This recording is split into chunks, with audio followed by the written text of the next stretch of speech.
के बाद ये एक्सपीरियंस हुआ कि हमको लगा यार तो सब एंटरप्रेन्योर ही बनने आ रहे हैं, किसी को जॉब चाहिए और अच्छी बात है, हम तो सबको सिखा ही रहे हैं। अब क्योंकि आप सब लोग बिजनेस में ही जा रहे हैं तो मैं आपको कुल 4 शब्द बताऊंगा। अगर आपने सबका मतलब समझ लिया तो आपको बिजनेस में कोई चैलेंज नहीं है। Customer is only customer.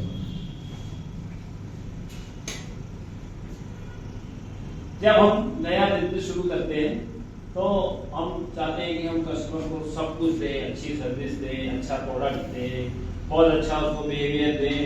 वो हमसे कहे कि उल्टे खड़े हो जाओ तो हम उसके लिए भी तैयार हैं। एवरथिंग, टाइम की भी कोई लिमिट नहीं है, हम सब कुछ दें कस्टमर।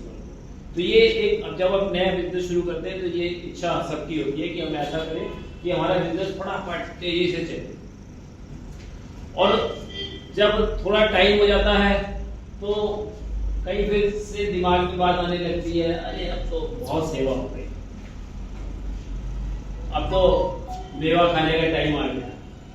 तो ये कहीं से दिमाग में आने लगता है कि हमने बहुत कर लिया, अब तो हमने एन नंबर्स ऑफ कस्टमर्स बना लिए हैं, थोड़ा से छोड़ भी जाएंगे तो क्या फर्क पड़ता है, थोड़ा क्वालिटी में हाथ खींच लें, थोड़ा सर्विस में हाथ खींच लें, अब हमारे कमाने के दिन आ गए, वगैरह वगैरह।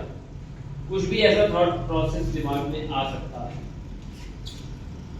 लेकिन यही से जो है डाउनफॉल शुरू होता है बिजनेस का। इसलिए मैं हमेशा बार बार बोलता हूं, कस्टमर इज ओनली कस्टमर। वो आपका रिलेटिव नहीं है, आपका भाई नहीं है, आपकी बहन नहीं है, आपका कोई रिश्तेदार नहीं है, आपका फ्रेंड नहीं है। अगर वो आपसे कुछ परचेज कर रहा है, शॉपिंग करने आया है, तो हमेशा उसको कस्टमर के नजरिए से ही देखें। कुछ एक्स्ट्रा आप अपने रिलेटिव्स, फ्रेंड्स को दे सकते हैं, कुछ एक्स्ट्रा तो दे सकते हैं, लेकिन ऐसा नहीं होगा कि आप सोचें कि ये तो मेरा सगा भाई है, मैंने देखिए बिल्कुल नियरेस्ट कर दिया और मैं 500 की जगह सिर्फ 550 रुपए ले लूं, चलेगा? नहीं चलेगा। मे भी 1 बार 2 बार वो ले लेगा, लेकिन उसके बाद वो अवॉइड करेगा आपको।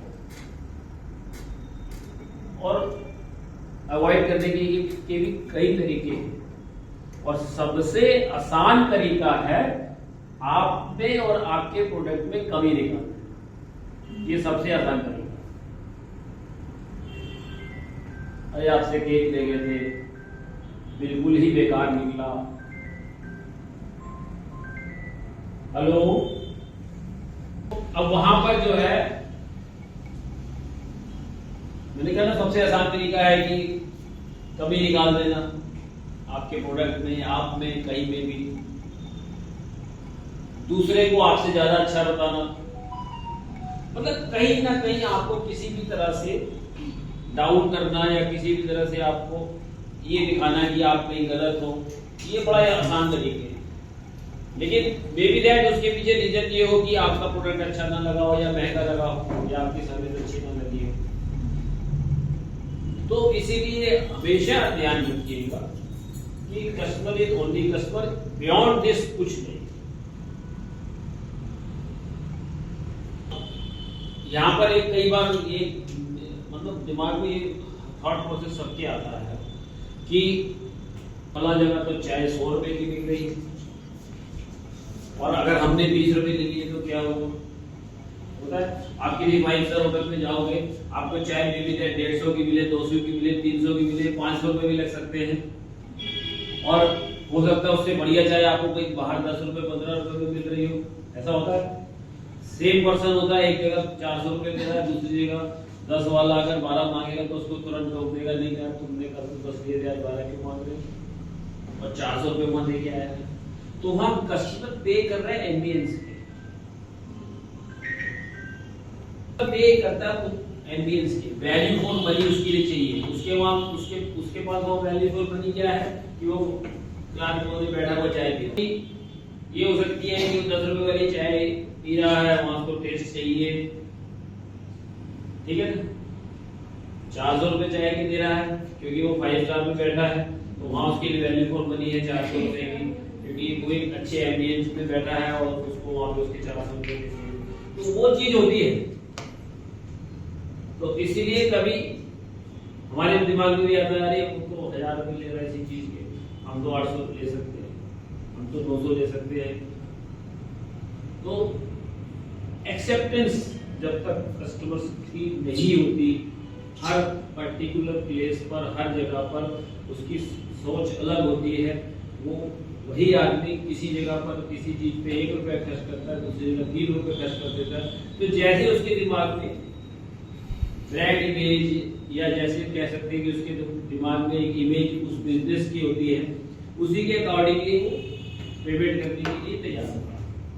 ये आप लोग भी अपनी डे टू डे शॉपिंग में इसको जरूर फील करते हो जब कभी, ऐसा होता है ना। तो बस यही है बिजनेस का फंडा कि आप अपने कस्टमर्स को सेटिस्फाइड रखें और हमेशा उनको कस्टमर के ही नजरिए से देखिए।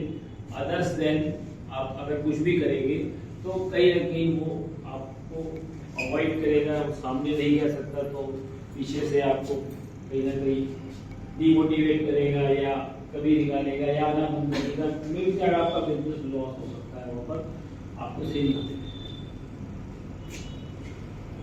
तो इस चीज का हमेशा ध्यान रखना। और मैंने अच्छे अच्छे बिजनेस को इसी तरह से फेल होते देखा है अपने रास्ते में, कि उन्होंने बड़े जोर शोर से, आप देखते हो कि अपनी लिस्ट में देख लो, कोई बड़े जोर शोर से शॉप खुली और बहुत मेहनत हो रही है, खूब अच्छी चल रही है, थोड़े टाइम आप देखो 4-5 साल बाद बिल्कुल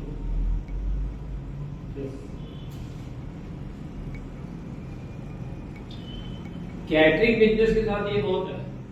आप अपनी तरफ निगाह दौड़ा के देख लो कि आपको कैटरर्स यूं जाते हुए दिखेंगे और फिर एकदम से यूं नीचे ड्रॉप।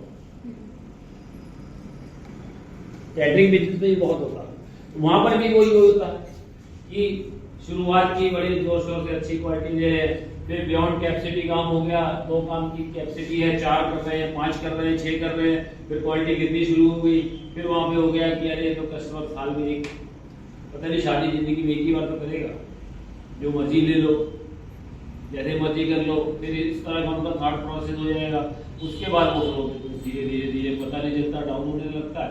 फिर एक ऐसा टाइम आता है फूड बिजनेस में, अगर एक बार नीचे आ गया तो उसको उठाना बहुत मुश्किल है, बहुत मुश्किल है, क्योंकि कस्टमर दूसरी जगह अटैच हो गया, उसको आपको प्रोडक्ट पसंद नहीं आ रहा, दूसरी जगह फिर दोबारा बुलाना।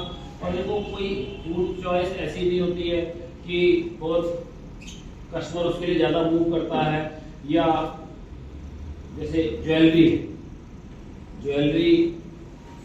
उस टाइम ही चली आ रही है, दुकान हमारे बाप दादा भी नहीं खरीदते थे, अब भी नहीं खरीदते हैं। कितनी बार ज्वेलरी खरीदेगा आदमी लाइफ, लिमिटेड टाइम कपड़ा खरीदने जाएगा तो एक बजट होता है, तो 4, 6, 8 महीने बाद उतना ही बजट खर्च करता है। फूड में आदमी का कोई खास स्पेसिफिक बजट नहीं होता, जैसा उसका मूड बना, वहां पहुंचा, देखा उसने जो उसको अच्छा लगा, जैसा उसको प्रेजेंटेशन लगा, मे बी दैट एक प्रोडक्ट लेने गया हो तो वहां से 2 उठा ले, 3 उठा ले, 4 उठा ले, ये हो सकता है। और नहीं गया तो घर पहुंच गया तो 5 रुपए वाला पानी खा के तो वो चीज है। इन चीजों का ध्यान रखेंगे तो आपका बिजनेस अच्छा चलेगा, ठीक है।